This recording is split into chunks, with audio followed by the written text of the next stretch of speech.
Neema kubwa ambayo ni fadhila kubwa Mungu ametujalia sisi watu wa Kipao.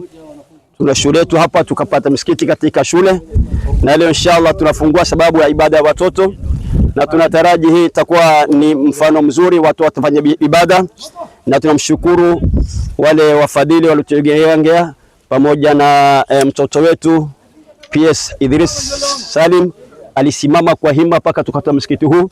Hiyo ni neema inshallah, leo siku yake ya special kufungua inshallah. Sasa tuanze na takbir wakati rabika nagal chino sababu ni manto ni magudio tanafira shule gudio jira amota kabati ketemata msikiti ndargenne ishintun wajua kwa na kiongozi dado abatin akamuhimu ai ijole ntembidi midasite walikumbuka bali tubari ibadati yete ijole tawakajengea msikiti. Leo hiyo ni sitara kubwa na kumbele Allah subhanahu wa ta'ala takuwa shahidi msikiti bari ibada msikiti bari ibadati. Sasa ni wajana wafanye ibada na muhimu, na sisi tusimamie msikiti huu. Walotujengea wamejenga sababu Allah, lakini sisi ndio kufanya ibada tusimamie, na vijana inshallah taala Mungu anawirisha wafanye ibada, na sote tuna haki kuangalia kitu ambacho kwamba kama kuna shoti kuneberika kuingia hapa taka maji ya kutawadha, kuna na zile mkeka swala kulli ndio hante nani nembo rubani yake ni inshallah wali janne akarabini wakara kasin miskitan ayibu shitire hanu ijareni abotin iriyege nutamtar man abot matat ujimi dafeta armin sheikh wal injira ustad aliyasin kuloti insha ustadina wal injira ustad mwani manne wal injira muhammad ishilen kwa kama ndubete kiasi wale kan inshallah.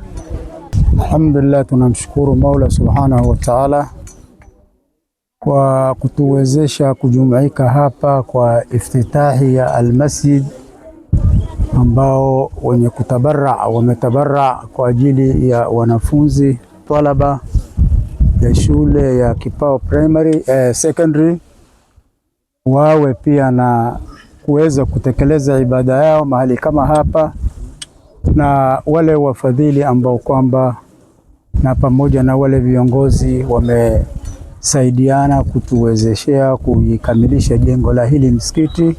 Insha Allahu taala Mwenyezi Mungu atukubalie sote na atupatie ajira ambao kwamba yenye kutusaidia kesho akhira inshallah. Ni muhimu kukumbuka kama hii ni shule ya Kiislamu, ni watoto wa Waislamu ambao wanasoma hapa, hata ingawa kuna mchanganyiko, lakini ndio tarbia na sera na utulivu inayotakikana jengo la misikiti ambao watoto wakitoka kwa shule wapate kutekeleza ibada zao insha Allahu taala. Mwenyezi Mungu atukubalie. La misho, tunawashukuru wale wafadhili pamoja na viongozi walioendesha hili jambo, na nikiongezea tatizo kwa sababu tuna kiongozi yetu ambaye katika serikali kuu tuko naye, na yeye amefanya jitihada kuwasiliana na sisi, kutusaidia sisi kwa hiyo jengo. Bwana PS, hii jiji ni lako, kijiji yako. Shida kubwa ambayo kwamba tunayo, shida kubwa. Kipao ni mji mkubwa inayohesabika katika vijiji wa Kiorma, tuseme kwa jumla hapa Tana Delta ni Kipao, na Kipao wametoka viongozi ambao kwamba Mwenyezi Mungu amewajalia na wakawa na ngazi ya juu kutoka hii kijiji ya Kipao. Bwana PS, sisi tulikuwa kuna wakati ulipopata hiyo cheo, sisi tumekuombea Mungu na tukabarikiwa, tumefurahi. Kuna miradi ulikuwa umependekeza kwa hii kijiji mpaka ikaenda ikapimwa ikapatikana mahali ambao inachimbwa kisima, kisha lakini kwa Mwenyezi Mungu hakutujalia kupata hiyo miradi. Kwa taufiki ya Allah hatujafaulu. Lakini sasa kwa ufupi nikimalizia hapa, watu wa hii mji wa Kipao population, ukifanya hisabu katika Tana Delta, idadi ya population hakuna mji inaofika Kipao. Lakini shida kubwa ya maji tunayo. Maisha ni maji, uhai ni maji, maendeleo ni maji. tuna matatizo kubwa sana. Hata tunashangaa kwa nini hii matatizo imekumba Kipao, kwa sababu tuko na karibu mtoni, nafikiri ni kama kilomita 3. Nikimalizia bwana PS, hawa wakina mama ambao wamewazaa nyinyi wasichana, upande ya ibada ya misikiti hii, mashule hii, vitu yote ambao kwamba ya ujenzi, unaona wanalilia shida ya maji, wana matatizo makubwa. Wanawake wakina mama wanatoka saa 6 kutoka hii kijiji ya Chalaboro ambao kuna mahali pa kutekwa maji mahali moja tu. Kwa haya mimi nasema insha Allahu taala, bwana PS, ingawa maombi ya shule wametaja mambo, lakini hili kitu hata saa ile tulizungumza inatuwasha sana. Insha Allah, kwa uwezo wa Mwenyezi Mungu na uwezo wa serikali yetu pamoja na bidii yako, utusaidie sisi tupate maji. Wassalamu alaikum. Bismillahir Rahmanir Rahim. Insha Allah, kwa jina la Allah tunatoa shukrani kubwa. Tuko katika masiku matukufu, tuko katika miezi tukufu na tunaelekea mwezi mtukufu wa Ramadhani. Allah akatujalia akatukusanya tukiwa na watoto wetu ambao ni viongozi wetu katika nchi yetu ya Kenya. Ni haya yaliomba kuanzia shuleni mpaka kuanzia primary mpaka secondary, na sasa hivi tunaelekea kufungua nyumba ya Mungu. Na hii misingi hii ya secondary ambaye wana PS ajua hata rais ya nchi ndio ametuasisia. Kwa hivyo salamu wetu pia kwa niaba ya washekhe wa Kipao na wazee na wakina mama na watoto, rais pia salamu hii ishuke kwake insha Allahu taala. Nafikiri hatua mengi zaidi, haya mengi ambayo tumesitiza ni hii program ya maji. Inshallah utuwekee katika kichwa yako ili tupate kwa njia ya sahali inshallah. Nafikiri ni haya chache, inshallah tutajua namna ya takbir inshallah. Allahu akbar, Allahu akbar, Allahu akbar, la ilaha illa Allah, Allahu akbar, Allahu akbar, walillahil hamd.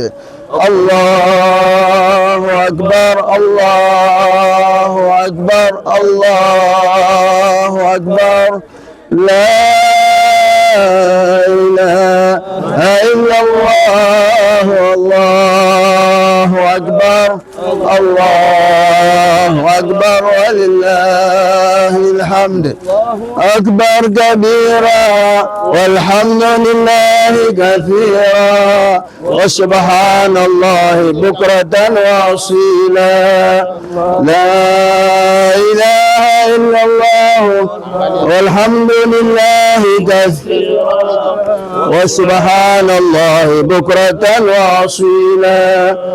La ilaha illa Allah la na'budu illa iyyahu mukhlisina lahu ad-din walau kariha al-kafirun. La ilaha illa Allah wahda sadaqa wa'da wa nasara 'abda wa azza junda wa hazama al-ahzaba wahda.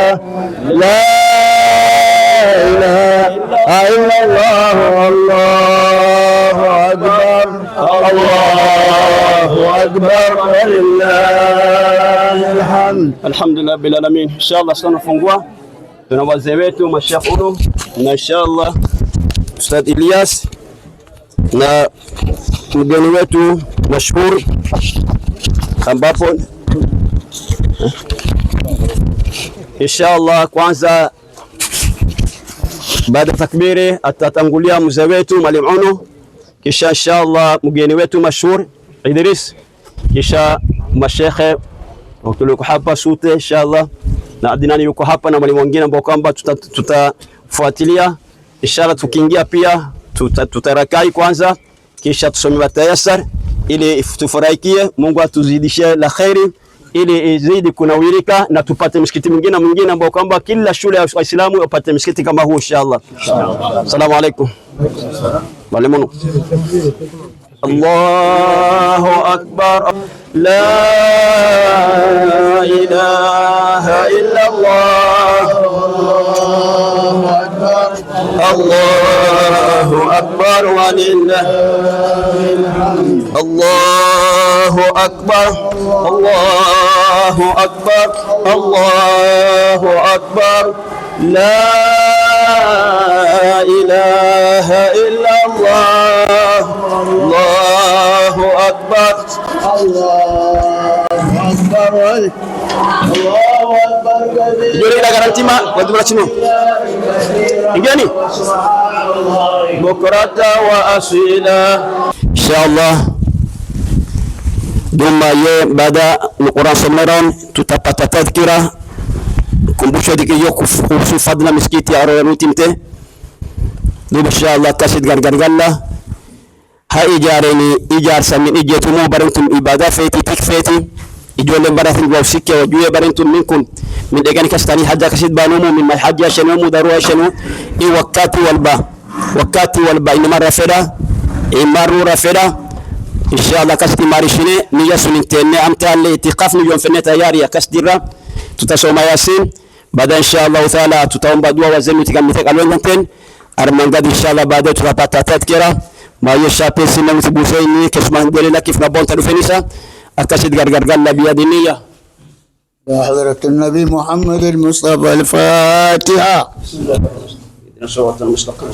رب العالمين الرحمن الرحيم. أعوذ بالله من الشيطان الرجيم. ياسين والقرآن الحكيم إنك لمن المرسلين على صراط مستقيم تنزيل العزيز الرحيم لتنذر قوما ما أنذر آباهم فهم غافلون لقد حق القول على أكثرهم فهم لا يؤمنون إنا جعلنا في أعناقهم أغلالا فهي للأذقان فهم مكمحون وجعلنا من بين أيديهم سدا ومن خلفهم سدا فغشيناهم فهم لا يبصرون وسواء عليهم أنذرتهم أم لم تنذرهم لا يؤمنون إنما تنذر من اتبع الذكر وخشي الرحمن بالغيب فبشر بمغفرة وأجر كريم إنا نحن نحيي الموتى ونكتب ما قدموا وآثاره وكل شيء أحصيناه في إمام مبين واضرب لهم مثلا أصحاب القرية إذ جاءها المرسلون إذ أرسلنا إليهم اثنين فكذبوهما فعززنا بثالث فقالوا إنا إليكم مرسلون قالوا ما أنتم إلا بشر مثلنا وما أنزل الرحمن من شيء إن أنتم إلا تكذبون قالوا ربنا يعلم إنا إليكم لمرسلون وما علينا إلا البلاغ المبين قالوا إنا تطيرنا بكم لئن لم تنتهوا لنرجمنكم ولا يمسنكم منا عذاب أليم قالوا طائركم معكم أن ذكرتم بل أنتم قوم مسرفون وجاء من أكثر مدينة رجل يسعى قال يا قوم اتبعوا المرسلين اتبعوا من لا يسألكم أجرا وهم مهتدون وما لي لا أعبد الذي فطرني وإليه ترجعون أأتخذ من دونه الرحمن بضر لا تغني عني شفاعتهم شيئا ولا ينقذون إني إذا لفي ضلال مبين إني آمنت بربكم فاسمع قيل ادخلوا الجنة قال يا ليت قومي يعلمون بما غفر لي ربي وجعلني من المكرمين وما أنزلنا على قومه من بعده من جند من السماء وما كنا منزل إن كانت إلا صيحة واحدة فإذا هم خامدون يا حسرة على العباد ما يأتيهم من رسول إلا كانوا به يستهزئون ألم يروا كم أهلكنا قبلهم من القرون أنهم إليهم لا يرجعون وإن كل لما جميع لدينا محضرون وآية لهم الأرض الميتة وأحييناها وأخرجنا منها حبا فمنه يأكلون وجعلنا فيها جنات من وعنب وفجرنا فيها من العيون ليأكلوا من ثمره وما عملت أيديهم فلا يشكرون سبحان الذي خلق الأزواج كلها مما تنبت الأرض ومن أنفسهم مما لا يعلمون وآية لهم الليل نسلخ منه النهار فإذا هم مظلمون والشمس تجري لمستقر لها ذلك تقدير العزيز والقمر قدرناه منازل عاد كالعرجون القديم لا الشمس ينبغي لها أن تدرك القمر ولا الليل سابق النهار وكل في فلك وآية لمن حملنا ذريتهم في الفلك المشحون وخلقنا لهم من مثله ما يركبون وإن نشأ نغرقهم فلا صريخ لهم ولا هم إلا رحمة منا ومتاعا إلى حين وإذا قيل لهم اتقوا ما بين أيديكم وخلفكم لعلكم ترحمون وما تأتيهم من آيات ربهم لا كانوا عنها معرضين وإذا قيل لهم انفقوا مما رزقكم الله قال الذين كفروا للذين آمنوا أنطعم من لو يشاء أنت في ضلال مبين ويقولون متى هذا الوعد إن كنتم صادقين ما ينظرون إلا صيحة واحدة تأخذهم يخصمون فلا يستطيعون توصية ولا إلى أهلهم يرجعون ونفخ في السور فإذا هم من الأجداث إلى ربهم قالوا يا ويلنا من بعثنا من مرقدنا هذا ما وعد الرحمن وصدق المرسلون إن كانت إلا صيحة واحدة فإذا هم جميع لدينا محضرون فاليوم لا تظلم نفس شيئا ولا تجزون إلا ما كنتم تعملون إن أصحاب الجنة اليوم في شغل فاكهون هم وأزواجهم في ظلال على الأرائك متكئون لهم فيها فاكهة ولهم ما يدعون سلام قولا من رب رحيم سلام قولا من رب رحيم سلام قولا من رب رحيم وامتازوا اليوم أيها المجرمون ألم أعهد إليكم يا بني آدم أن لا تعبدوا الشيطان إنه لكم عدو مبين وأن اعبدوني هذا صراط مستقيم ولقد أضل منكم جبلا كثيرا فلم تكونوا تعقلون هذه جهنم التي كنتم توعدون اصلوا اليوم بما كنتم تكفرون اليوم نختم على أفواههم وتكلمنا أيديهم وتشهد أرجلهم بما كانوا يكسبون ولو نشاء لطمسنا على أعينهم فاستبقوا الصراط فأنى يبصرون ولو نشاء لمسخناهم على مكانتهم فما استطاعوا مضيا ولا يرجعون ومن نعمر نكس في الخلق فلا يعقلون وما علمناه الشعر وما ينبغي وقرآن مبين لينذر من كان حيا ويحق القول على الكافرين أولم يروا أنا خلقنا لهم مما عملت أيدينا نعما فهم لها مالكون وذللناها لهم فمنها ركوب ولهم فيها منافع ومشارب وفلا يشكرون واتخذوا من دون الله آلهة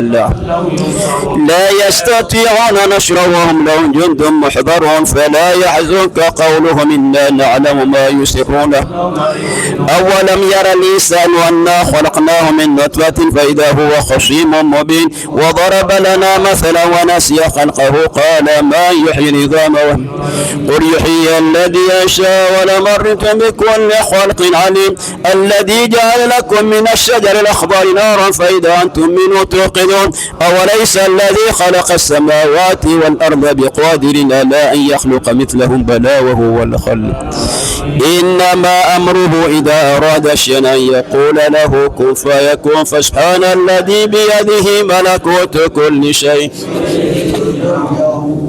اللهم إنا نستعبدك ونستودعك أعيننا وأنفسنا وأرواحنا وأجسادنا وأبداننا وأولادنا وكل شيء أعطيتنا اللهم اجعلنا إياهم في كنفك أمانك وحفظك وعبادك ومن كل شيطان مريد وجبار عنيد وذي عين وذي بغي وذي شر إنك على كل شيء اللهم جبلنا بالعافية والسلامة وأعطك لنا بالتقوى والاستقامة وأعذ لنا من موجبات الندامة إنك سميع الدعاء. اللهم اغفر لنا ولوالدينا وأولادنا ومشايخنا وإخواننا في الدين وصحابنا ولأحبابنا ولمن أحب إليه ولمن أحب فيك ولمن أحسن إليك، والمؤمنين والمؤمنات والمسلمين والمسلمات يا رب العالمين. اللهم صل وسلم على عبدك ورسولك سيدنا محمد وعلى آله وصحبه وسلم، وارزقنا كملا متابعا له ظاهرا وباطنا وعافية وسلاما برحمتك يا أرحم الراحمين. الحمد لله رب العالمين والصلاة والسلام على رسول الله صلى الله عليه وآله وصحبه وسلم. الحمد لله, kwanza shukuru subhanahu wa ta'ala kwa tawfiki yake. Leo siku special, siku maalum ambao kwamba tumekusanyika sababu wa ufunguzi wa msikiti ambapo takikana fanya ibada hapa ndani. Hususan huu msikiti umejengwa sababu wa vijana wa shule wa secondary Kipao. Kwanza ni makubwa ambao kwamba fikiri kuna shule nyingi hapo area lakini hajapatika kupata msikiti. Huu shule yetu fikiri hata ina mwaka mwingi, leo tumekuwa na masjid. Hii ni uwezo wa Allah na tawfik, na kuwa na viongozi pia ni muhimu, sababu wamezunguka wakaona ulimwengu, wakatia ile wakajua maslahi ya dini na umuhimu wa dini, wakatuletea leo msikiti, na leo tunafungua huu msikiti. Inshallah takaifanya ibada, watu wasali ndani, hasa vijana, mjue huu msikiti ni wenu pamoja na sisi. Tuangalie utahara wake na usafi wake. Walosema wamesema mambo manne ni wageni kwenye ulimwengu. Arba'atun dhafau ghurabun fil ardi. Arba'atun ghurabun fil ardi. Al-masjidu inda qaumin المسجد في نوض قوم لا يصلون فيه. مسكيتي جاري والكسر كان متندلن كسمادين. والمصحف في بيت لا يقرأ. مصحف غرامنات اسلام في غريجل كنا موسوم مصحف كلوت امنا مو عليه قال له فولو هيمباني نون اسكول كسما كيشا ورجل صالح مع قوم سوء. Namdan sa amal cholle ama amal da sa bana mo ni mahama wali jere kunni ke summa mana du bisala mon dago min kan ke summa tolchina min ka wadile fa inshallah. Hasa nasaha yangu kwa vijana ambao kamba wanasoma hapa, wajue kila asubuhi muje msafishe, wangela taharake, rimiti tingalini, rareni tingalini, na kuhusu juma inshallah tutakuja kupanga, tutakaa kama tawezekana asdulete muumani hii baadaye inshallah. Ulama wataka tutashauriana na mtapangiwa, takwa imamu kesegweso ipangeni. Kwa sasa juma ijao lazima tusali kule, lakini baada soma pangine mtakuwa mikikati midaseni kalishdargeteni au shirfa itile, sababu barentun wa shura hidani onti inama kasagal juma le mutawatir shakila rajul farethen shakila wakati walba tanaftusu walgafete qaloni kwa mkasdaba majibu kanine imalimone kesafula mjira kama tawezekana imamu keserono kwanza hivi sasa mchague imamu wenu ambao kwamba atawasalisha kila wakati wa sala, wakati dulatha on sendure kisa imamu maalum julikane aje wasalishe. Muadhini nani kati yenu mtachagua awe muadhini na imamu kusalisha msikiti isaliwe nirtina asdulete asduletu inshallah, pamoja na tahara na kufagia na kufanya mambo mengi inshallah. Hiyo ni neema ya Allah subhanahu wa ta'ala. Sasa kuna waulami wengi hapo mbele, na wakati laje inshallah tokola mhudubete ma inshallah kesuma kanithibuse fatamare ne gargar kana. Assalamu alaykum inshallah. Wasema ustadi nani aseme baada ya mgeni wako inshallah. Assalamu alaykum wa rahmatullahi ta'ala wa barakatuh. الحمد لله والصلاة والسلام على رسول الله وعلى آله وصحبه ومن والاه وبعد. رب اشرح لي صدري ويسر لي أمري واحلل عقدة من لساني يفقهوا قولي واهد قلبي وسدد لساني بحق سيدنا محمد سيدي صلى الله عليه وعلى آله وصحبه وسلم. وبعد, jambo la kwanza tunarejesha shukurani za dhati kwa Mwenyezi Mungu Subhanahu wa Ta'ala ambaye ametuchagua siku ya leo kukusanyika katika kufungua nyumba yake takatifu. Inshallah Mwenyezi Mungu asitukoseshe thawabu ya kazi kama hii ambayo kwamba iliyofanyika siku ya leo, na fadhila ya nyumba kama hii na nuru wa nyumba kama hii. Pili, shukurani za dhati nairegesha vile vile kwa wanafunzi ambao ndio sababu ya nyumba kama hii kujengwa. Kama mlivyosikia, shule nyingi katika sehemu zetu zimejengwa hasa za sekondari, lakini haina mahala pa ibada, na kadhalika majority huku sote ni Waislamu, na mahala popote tukiwa mathalan bingine tumekwenda kujenga vituo kama hivi ambao kwamba watoto wanakuja kusoma, ni lazima ipatikanwe sehemu ya Mungu pia. Tumpe Mwenyezi Mungu haki yake, ili watoto wetu wakitoka kusoma, wakati wa swala ikifika watakuja kuswali kwa wakati. Na hapa kulikuwa na mswala mdogo, au walikuwa kiswali chini ya mti kama tulivyokuwa tumekuja kuiona. Walimu, wanafunzi na kadhalika vile vile makamati waliweza kurusha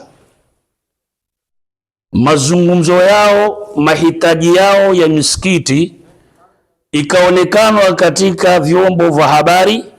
Ndio sababu kubwa wageni kama hawa, wafadhili kama hawa wamejitokeza wakati walipoona pana umuhimu, na wanajua umuhimu wa msikiti na wanajua umuhimu wa dini, wakatoka huko walikotoka mpaka kuja kutaka kuzuru kuangalia eneo, wakalihakikisha, na kadhalika vile vile leo ikawa ni sababu ya kupatikana msikiti kama huu. Kwa ajili hiyo, wanafunzi, shukurani kwenu nyinyi, muwe na moyo huu ambao kwamba wa kuweza kuchunga dini yenu na kadhalika kufungamana na Mola wenu. Shukurani za tatu kadhalika vile vile tunarejesha kwa wafadhili ambao kwamba walojenga msikiti kama huu na wakahakikisha mpaka leo wamehudhuria na sisi kufungua. Mwenyezi Mungu atawajazi khairi fi dunya wal akhirah. Shukurani za nne kadhalika tutarejesha kwa kijana chetu, kiongozi wetu, PS wetu, ambao ndio mwanafunzi wangu na upande mwingine pia ni sahibu wangu, kuharakika kuchukua fursa kama hii wakati wageni walipokuwa wametaka kujua sehemu kama hiyo, akawa ni mwenye kutoka na kutoa magari yake mpaka kuja kuangalia, na kadhalika vile vile na yeye pia kutia mkono wake, wakajenga pamoja. Leo katika kuhudhuria kufungua pia amejibidisha kuja kufungua. Kiongozi atakikano namna hii. Leo wazee wamefurahi, mji umefurahi, wanafunzi wamefurahi, kila sehemu wamefurahi kwa kitendo hiki ambacho kwamba iliyofanyika katika mji wa Kipao. Na hivi tutakavyokuwa, viongozi wetu watakuwa ni wenye kuwa mstari wa mbele na kadhalika vile vile kuwa na ari ya dini, ndio tutasonga mbele, tutafika pale tunapotaka kufika. Tunaposhikana viongozi, walimu wa dini, wazazi, wanafunzi, sote tukawa kitu kimoja, ndio tutaweza kufika katika malengo yetu. Kwa ajili hiyo inshallah Mwenyezi Mungu nyote atawajazi khairi. Langu mimi nitatoa kisa kimoja tu ili wakati pia isirefuke, kuhusu masala ya msikiti. Msikiti si lazima kujengwa na mfadhili. Msikiti si lazima kujengwa na mwenye pesa. Msikiti mtu yote aweze kujenga akiwa ana moyo. Mtu yote mwenye moyo na nia aweze kujenga msikiti. kuna msikiti ulijengwa katika karne ya 14 katika daula Uthmania, sehemu ya Turki. Ukisoma tarikhi, msikiti kama huu unaitwa Kaannani Akaltu, ni kama mimi ndio nimekula. Maana yake Kiarabu ni kama mimi ndio nimekula, na mpaka wa leo jina hili limeandikwa kuanzia karne ile mpaka sasa. Ni msikiti wa kitambo sana. Kwa nini imeweza kuitwa kwa jina la Kaannani Akaltu? Msikiti kama huu ni watu ambao kwamba walokuweko na hali ya umaskini, wasojiweza, wakiwa wakiswali nje kwenye jua, wakati wa mvua pia wanatatizika kuswali, jamaa hawapati ila wajikusanye. Siku moja walikuja katika nyumba ya Mungu ikiwa imamu akiswalisha swala ya Ijumaa, wakapeleka malalamiko yao, wakawambia, sisi tuko hivi na hivi, shida yetu ni mahala pa ibada, hatuna mahala pa kuswali. Kwa hiyo watangazie waumini mwenye uwezo ajitolee kuweza kutujengea msikiti. Kabla hapo, huyu bwana ambao kwamba alojenga msikiti kama huu Kaannani Akaltu, yeye katika mji wake ndio alichukua dhamana. Ni kisa chengine hiko pia, lakini huyu ambao kwamba alokuwa ameita msikiti huu Kaannani Akaltu, kwa sababu yeye alipoona watu wake wana shida na hakuna mfadhili, kila anachokipata akawa alikuwa akitia kwenye banki yake au sanduku yake kuikusanya ili kunuilia kujenga msikiti katika mji wake huo. Kwa nini?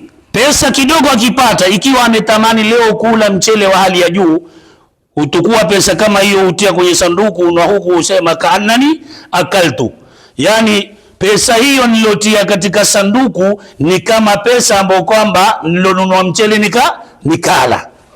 Kaannani Akaltu. Akipita mathalan sokoni, akiona kuna kitu kimefurahisha moyo wake, ana akiba ya pesa, asema ninunue nisinunue, wacha niweke katika fuko la msikiti. Huweka, kisha huko kijiambia nafsi yake Kaannani Akaltu. Akaikusanya kwa muda mrefu sana, mpaka akaja akajenga msikiti wa kawaida ambao kwamba si mkubwa vile, lakini watu wale hawawezi tena kuswali kwenye jua wala kwenye mvua, inawakinga na jua na mvua. Wakawa wamepata mahala pa ibada, wanaswali pamoja, kunaadhiniwa, ikawa shiari ya Kiislamu imeweza kuonekana ndani ya mji kama ule. Kisha baadaye msikiti kama huo ukahifadhiwa mpaka ukafanyiwa tarmim, renovation, ikawa sasa imetengenezwa vizuri, na mpaka sasa inaitwa Kaannani Akaltu. Wewe fikiria, huyo mtu aliyeni maskini amekusanya pesa hizo kwa muda wa kiasi gani mpaka kujenga msikiti? Msikiti tu wa kawaida. Na hapa sote, lau mtu akajifunga ndani ya mwaka mmoja akachanga, anaweza kujenga msikiti, si lazima mfadhili. Ikiwa sisi hapa mathala Mwenyezi Mungu leo ametupa uwezo, alhamdulillah, tuna hayawani, tuna ng'ombe, tuna mbuzi, tuna mabiashara, wengine wetu ni watu ambao kwamba wafanye kazi. Lau tutaamua siku moja tukasema Kaannana Akalna, basi tutajenga msikiti wa aina yoyote. Ile pesa ambayo kwamba sisi tumeiwekea kula tule, lakini tusilele chakula tunalotaka sisi ambao kwamba ilikuwa ya bei ghali, tuikate katikati, tubage katika sanduku ya msikiti, huku tukisema Kaannana Akalna. Ni kama sisi tulivyokula pesa kama ile, kila moja ndani ya mji wa Kipao. Sasa hivi tumepata tarehe yake, hakuna mji ambao kwamba ni mkubwa katika miji ya Kiorma kama mji ambao kwamba ni wa Kipao kwa population na idadi ya watu. Kuna watu wengi sana na matajiri pia wako hapa. Na isitoshe pia wafanyikazi wa ngazi ya juu pia wako hapa hapa, viongozi kadhalika wamebarikiwa alhamdulillah, na ni mji wetu ambao kwamba sisi tunaupenda. Kwa ajili hiyo sote tunuilie kaanana akalna, tuseme ni kama sisi ndiyo tumekula hizo pesa. Hebu tulizielekeze katika msikiti, si hati kwamba tutajenga msikiti huu kwa miaka 20, la. Msikiti yote tukiamua siku moja, basi nadhani ndani ya miezi 6 msikiti tutakuwa tushausimamisha. Hebu turudini tukasema tuseme pia na sisi tutaweza kujenga, tusisubiri mpaka kuja kufanyiwa. Watoto wa Kiislamu sisi ndio tumewazaa, kwa nini tumeshindwa kuweza kuwekea nyumba ya ibada, wakati ni jukumu letu kuwalea na kuwaweka katika sehemu ambayo kwamba nzuri ya ibada? Na tutakapowalea namna hii, watoto hawa watainukia katika sura nzuri, sura ya ibada, picha ya ibada, picha ya dini. Alhamdulillah, hivyo angalia saa hii uzuri ulioko. Hii nyumba imetugawanya, huku wanaume kule wanawake. Hivi ndivyo dini inavyotaka. Hapa hata Mwenyezi Mungu ameridhika, Mola ataka hivi. Kwa ajili hiyo kila kiongozi, kila mzee, kila shekhe, kila aliyemfanya biashara, kila mmoja wetu akiwa amenuilia nia kisawa sawa, basi popote tunapotaka tutaweza kufika.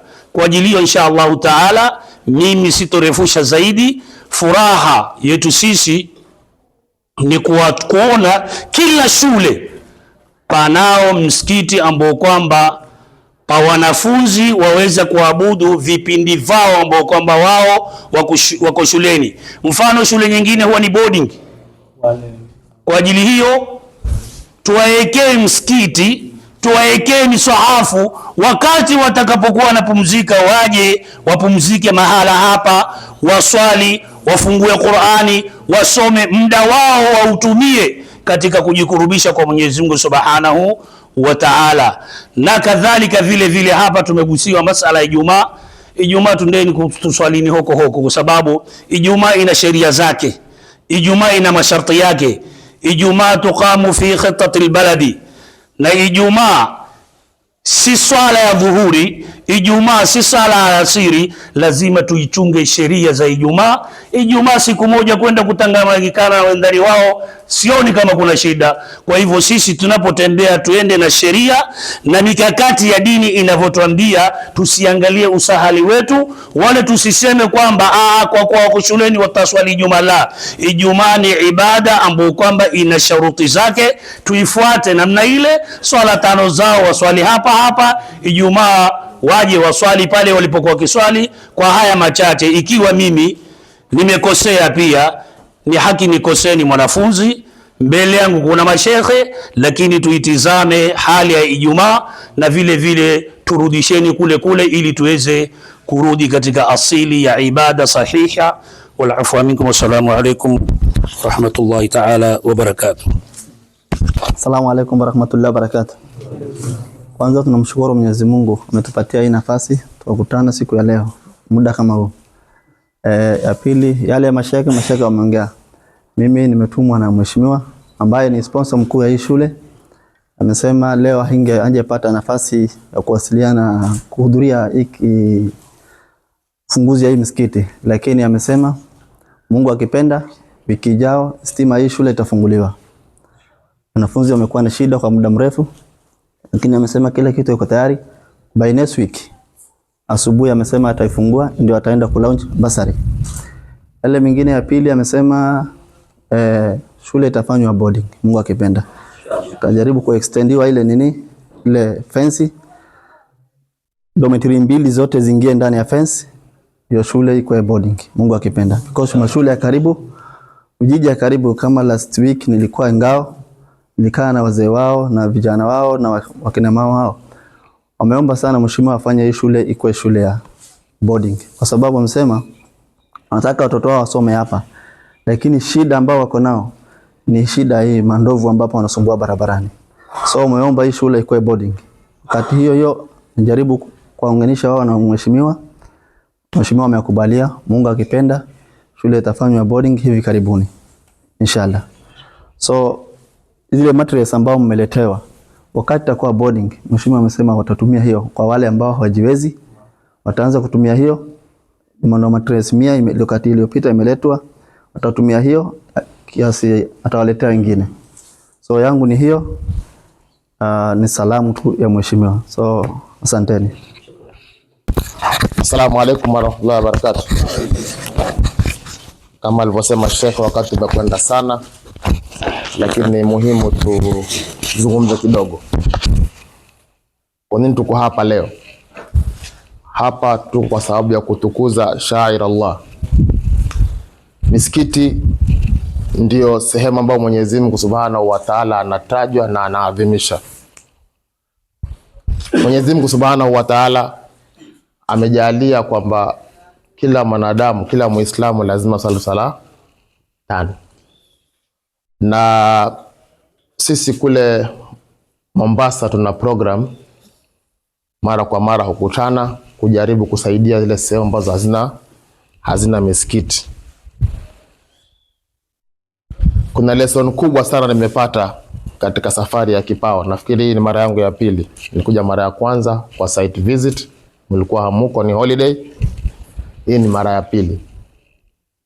Huu msikiti ulikuwa usijengwe hapa.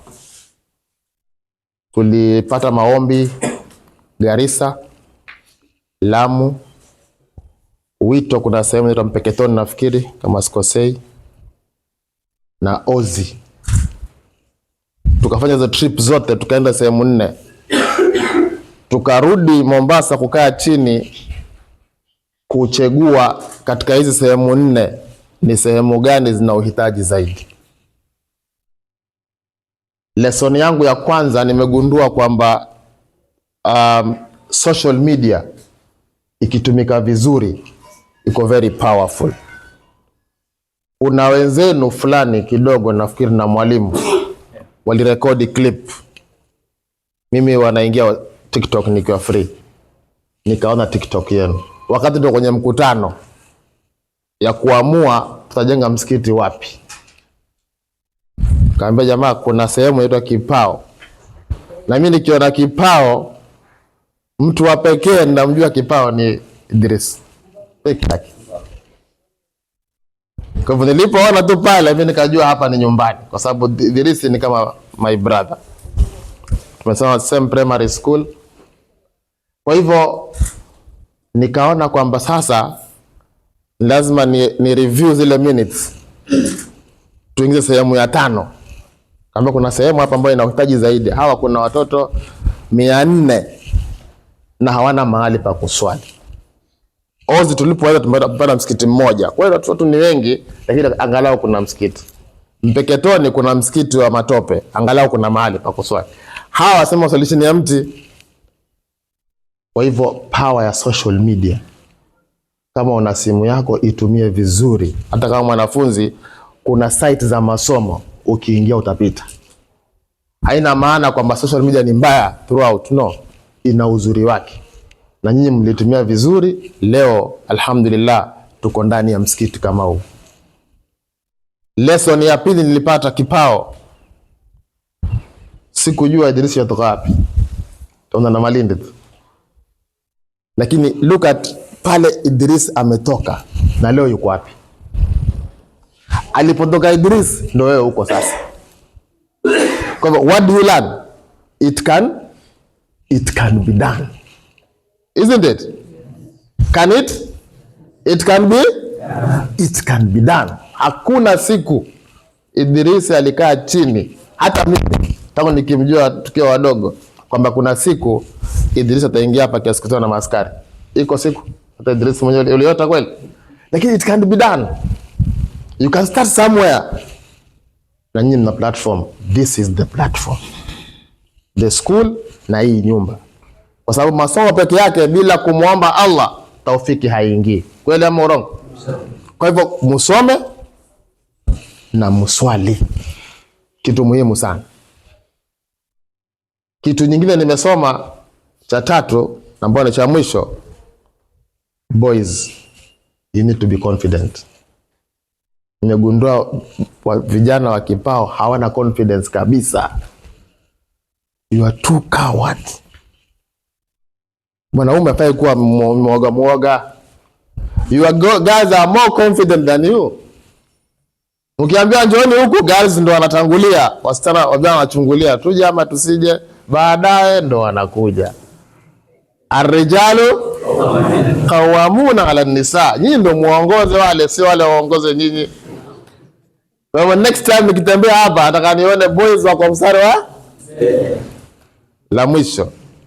Mimi ni mwalimu na nafurahia matokeo mazuri. Last year tulipokuja hapa kwa site visit, I was very happy. In fact, I used your results to motivate my students. Lakini this year nimekuja, lakini sio nyinyi, ni wale walienda, si ndio?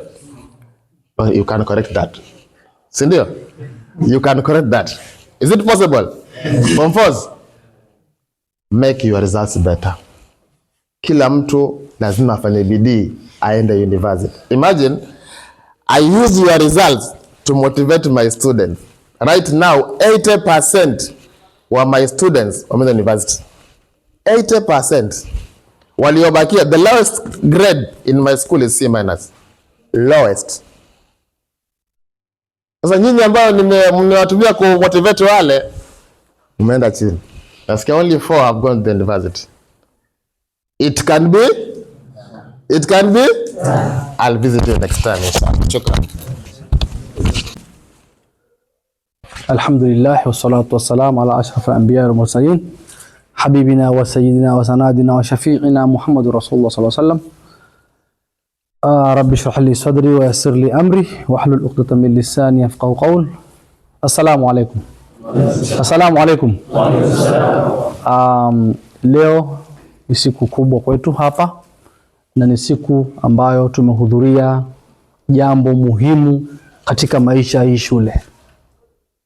Na hii yote ni kutokana na taufiki ya Allah subhanahu wa ta'ala, ndio maana tukaweza kufikia mahala kama hapa. Mwenyezi Mungu ameweza kutupatia sisi sote fursa ya kuja mahali kama hapa. Hii si kwa ujanja wetu, wala si kwa urevu wetu, wala si kwa tuna mambo mengi makubwa, bali ni ile taufiki ya Allah kutuafikia sisi tukafika hapa. Kwa hivyo ni kumshukuru wewe kwanza kwa hapa. Pili ni kuwashukuru pia ndugu zetu ambao wamejumuika na sisi leo kuhakikisha kwamba hii hafla hii imeweza kupita. Tatu, kushukuru pia shule kwa kuweza kusimama na sisi, kutukubalia kwamba msikiti kama huu ukuwe mahala kama hapa, kwa sababu si lazima msikiti uwe hapa. Hakuna sheria iliyosema shule lazima iwe na msikiti. Kuna sheria kama hiyo. Haya ni maombi tuliomba, shule ikatukubalia.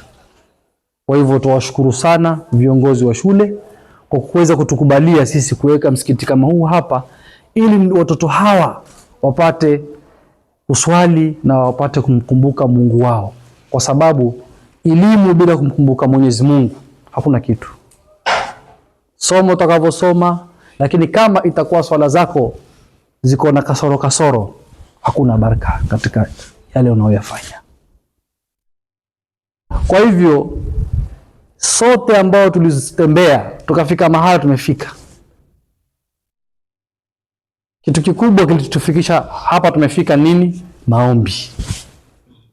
Kila hatua ya masomo lazima umweke Mungu mbele, na ndio maana wafadhili kama hawa ndugu zetu walisema leo lazima hawa wanafunzi pia tuwasaidie katika kuwaunganisha na Mwenyezi Mungu Subhanahu wa Ta'ala, na wakawaunganisha na Allah Subhanahu wa Ta'ala kupitia msikiti kama huu. Sasa mimi namshukuru ndugu yangu Salim na yule mwenzake, partner wake, kwa kushirikiana na sisi kuweza kukesha kwa msikiti kama huu umesimama. Mimi Salim aliponipigia simu siku sita kumwambia harakisha, sikumuomba, nilimwambia harakisha msikiti. Kama kuna lolote ambalo linasumbua uniambie, mimi nitalifanya. Msikiti ukaharakishwa Na kama kuna lolote ambao walikuwa wanatashwishi mambo ya transport, nikamwambia msisumbuke na kila kitu kitakuwa sawa, twendeni. Ndio maana huu msikiti tukauharakisha kiasi kiwango hicho.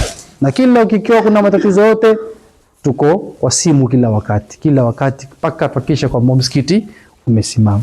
Na nawashukuru sana hao, yeye na yule partner wake yule mzee wamesimama na hakukuwa na tashwishi yote. Kila kitu kilienda vile kinachotakikana. Na hivyo Mwenyezi Mungu ndo anataka.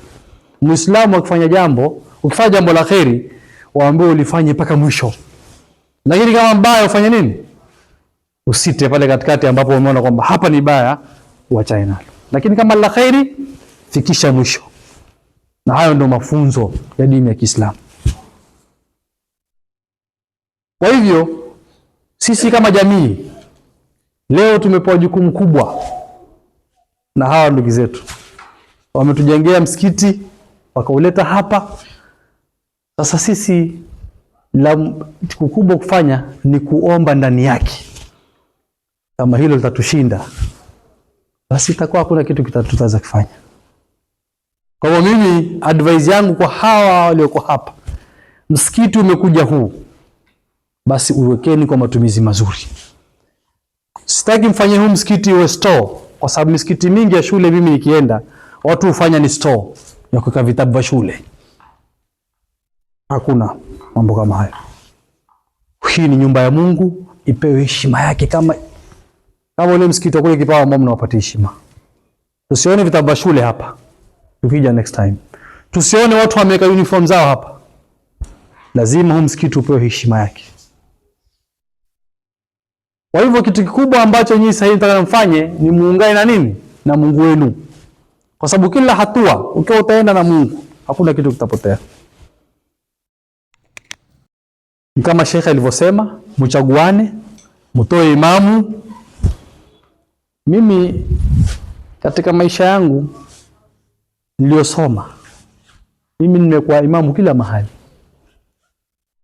Mpaka China nimeenda, nimekuwa imamu. Rumu yangu mimi ya kulalia niliconvert kwa msikiti nikiwa China. Wanafunzi wenzangu wote wa Kiislamu wanaswali kwa rumu yangu. Nilikuwa na nyumba ya one bedroom, shule imenipatia. Sasa hiyo nyumba ya one bedroom tukaweka kisehemu cha Waislamu wa shule kuswali. Maana kule shule za kikafiri hakuna cha hivyo wala hivi. So kila mahali nimeenda mimi nilikuwa imamu. Nilipokuwa secondary school, nilikuwa imamu wa secondary school. Nilipokuwa nimeenda university, Pwani University pale, nilikuwa imamu. China hivyo hivyo. Kwa nini? Kwa sababu sikutaka kukosa mawasiliano na Mwenyezi Mungu. Sababu ilmu yoyote ambao unasoma, hata kama ni elimu dunia, umeenda kama umekosa mawasiliano na Mwenyezi Mungu, ile baraka inatoka. Na ile baraka ikitoka, utakuta mtu amesoma, amemaliza kusoma shule, lakini afanyalo halina mwelekeo. Na mara nyingi sisi tukisikia mwelekeo utafikiri mpesa. La, waweza ukapata mapesa wa kila mwezi walipwa milioni, lakini kama zile pesa hazijafungamana na Mwenyezi Mungu, hakuna kitu. Kama hazijafungamana na nani?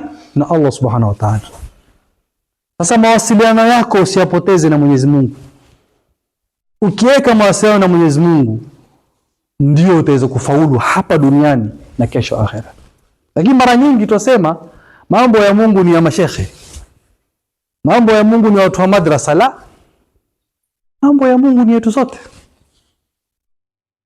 Wewe ni Muislamu, lazima uungane na Mungu wako, lazima uwe na mawasiliano na Mwenyezi Mungu. Yeye mwenyewe amekwambia ni wasiliana na mimi kila siku 5 times. Hiyo ni katika ile the lowest. But amekwambia you can do it even 20 times per day. Lakini wewe amekwambia tu mimi kwa siku 5 times. Asri, dhuhri, fajri, dhuhri, asri, maghrib na isha. Lakini wewe hiyo ni ile the lowest amekupatia. Hiyo ni ile offer amekuwekea tu, lakini unaweza kuwasiliana naye zaidi ya mara 5 kwa siku. Ukifanya mafungamano na Mwenyezi Mungu, hata hii mitihani ya KCSE nini itakuwa rahisi kweli. Lakini ugumu unakuja nini? Pale mnapomtupa Mwenyezi Mungu Subhanahu wa Ta'ala. Pale mnapodharau yake. Sema haya ya dunia ndio muhimu. Yeye si muhimu. Sasa ndio pale naye anafanya nini? Duniani inakuwa ngumu, akhera inakuwa ngumu. So huko unabaki hapa katikati unatawala. So ni kitu muhimu tumewaletea. Hii ni zawadi kubwa katika zawadi zote ambazo zimelekwa hapa, majumba yote. Basi hili ndio jumba ambalo mnafaa muweze kulitukuza. Lakini mimi najua nitakuja mimi hapa tena. Nitakuja nitaona viatu ziko ndani ya msikiti. Najua secondary kukoje, university pia kukoje. Najua tabia za wanafunzi. So mimi nawaomba huu msikiti tuheshimu na tuupatie heshima zake. Kingine kama Salim alivyosema, performance yetu. Safari hii sijafurahishwa. So mimi nitaka mwaka huu mnifurahishe. Form 4 mtanifurahisha? Ni aibu kwa shule kubwa kama hii kupeleka watoto 4 university. Watoto 4 tu. Sasa wazazi wenu watakuwa wafanya kazi gani? Tunataka hapa hii shule imeweka watoto 100 na utoke wanafunzi si chini ya 80 kwenda university. Lakini mara nyingi tutasema ni hata nikapita mimi haina haja kwenda university kwa sababu hakuna fees. Nani nakwambia kusoma ni pesa? Kusoma nini? Moyo. Tukikupatia historia vile sisi wengine tulisoma, hiyo itakuwa siku nyingine inshallah, kisi leo. Lakini tukiwapatia historia ile mambo tulipitia mpaka tukamfika hapa tukamaliza masomo, utasema kumbe mimi naweza soma. Sawa? Kwa hivyo moyo, kama Salim alivyosema, vijana wengi hapa confidence hawana. Na ni kweli. Ni maana ile ishia the confidence kabisa chole. Mal sijirtisi wa mta tinili basi. Amwali wazi wame dubrita shinda. Tailandu wa shindisi. Shwali. Hata shindisi. Adruanga hapa shule somojo wa shindisi mboya. Shule ya madarasa ne wa shindisi mboya. Sikubalo. Andru amala ngari akadalga na dengari ati ngari adisimbeni ndalan. Sababu man ufdafed nadisiwa tatani yariati. Amwani watu kintakuja kwa nayo. Rubada adisum barsisa. Akasfede. Hawa dini kam. Takwa tu hivi dunia karo. Dunia anjirtu akhara ni anjirtu. Sababu gargu ina zero jirta garan zero jirta. Kuku. Huyo jirtu. Buba ndio feda jaweza dunia barida. Muweze kufanya bidii. Bado fajuru na mdufu. Nataka tusikie matokeo ambayo jole sadeta majole jadama. Chini jole ya kama stai kusikia. Huyo jole libanishen jole jadama, jole tolbatama wameenda university. Hiyo ndio raha yetu. Sawa. Haulu benne. Inshallah. Asanteni sana. Wan galatom, wan gudjo wan nagesen kanne. Wan gudjo wan khairi bane. Shule tune shule gudjo taate. Efutane mheshimiwa boarding to chinade. O boarding to chollea. Malengo tente ni suni. Akmali jolle boarding gitatu. Masu maitati jolle armunjirtiyu. Sababu dandete jolle lafdo ne tinjirtu masu. Woshi lafdo tashitu masu maite. Lafdo chamwete. Inshallah. Nagekasta mutu guya gamada wadiyo larga wazene woni shindu betalage malkun mambo bisani makadote tabisani duguma hadufne gafsomne pipimine au bahati mbaya dan dufe yan budgetune ilipotea hivyo amo inshallah amtanhareti idborobane tubakasi tena senen duwagu difeda dumnu khaleda manake nune rasun kanu jur nyabirya wolin jirra du garane singaro rajirte maitaten duman fanuka aknunen wonu achi dufnu achi funga dufnu. Shukran, assalamu alaikum. اللهم صل على سيدنا محمد حبب إلينا الإيمان يا رب وزينه في قلوبنا وكره إلينا الكفر والفسوق واجعلنا من الراشدين الراغبين. ففهمناها سليمان وكلا آتينا حكما وعلما وسخرنا مع داود الجبال يسبحنا والطير وكنا فاعلين. ربنا زدنا علما فهما. ربنا آتنا في الدنيا حسنة وفي الآخرة حسنة وقنا عذاب النار برحمتك يا أرحم الراحمين يا عزيز يا غفار يا رب العالمين. والحمد لله رب العالمين.